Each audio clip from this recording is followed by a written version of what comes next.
Result এটাই মানুহৰ মনত অহংকাৰ আনিব নালাগে। যোনে টকা খৰচ কৰি জিকিছে লাষ্টত সি দুখ আৰু কষ্ট পাব, টকাকেইটা ঘূৰাই দিব নোৱাৰে। এতিয়া কেৱল বিজেপি। আমি পশ্চিম গোৱালপাৰাও জিকিম, পূব গোৱালপাৰা জিকিমই, জলেশ্বৰতো আমি ভাল ফাইট দিম, কাৰণ এইবাৰ পদুম ফুলিছে তাতে।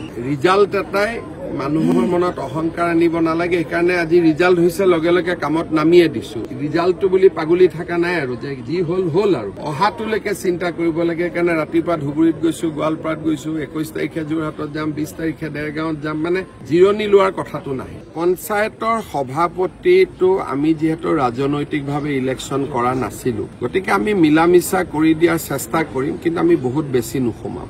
আঞ্চলিক আৰু জিলা পৰিষদটো যিহেতু দলৰ মনোনয়ন জিকিছে, গতিকে দলে নিৰ্বাচন কৰিব।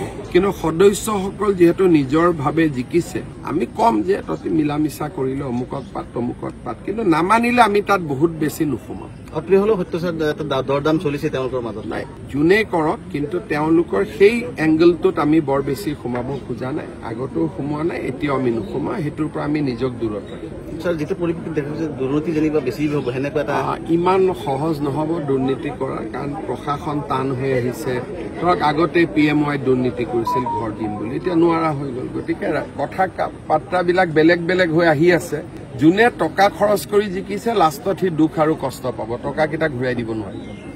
কি আচলতে আপোনালোকৰ সংখ্যালঘু এইটোৱেই কোনোনে আমি যে দিনে ৰাতিয়ে কষ্ট কৰি থাকো, সেইটোৱে। সংখ্যালঘু অধ্যুষিত এলেকা কেৱল কংগ্ৰেছৰ এটা দখলত আছিলে, UDFৰ দখলত আছে, এইবাৰ এতিয়া কেৱল বিজেপি। আমাৰ জলেশ্বৰত ভাল হৈছে, আৰু এইবাৰ আমি আশা কৰো যে আমি পশ্চিম গোৱালপাৰাও জিকিম, পূব গোৱালপাৰা জিকিমই, জলেশ্বৰতো আমি ভাল ফাইট দিম। 90% ভোটাৰ থকা জলেশ্বৰত আপোনালোকে ভাল ফাইট দিম, কাৰণ এইবাৰ পদুম ফুলিছে তাতে, আৰু জিলা পৰিষদ এটা জিকাটো সহজ কথা নহয়।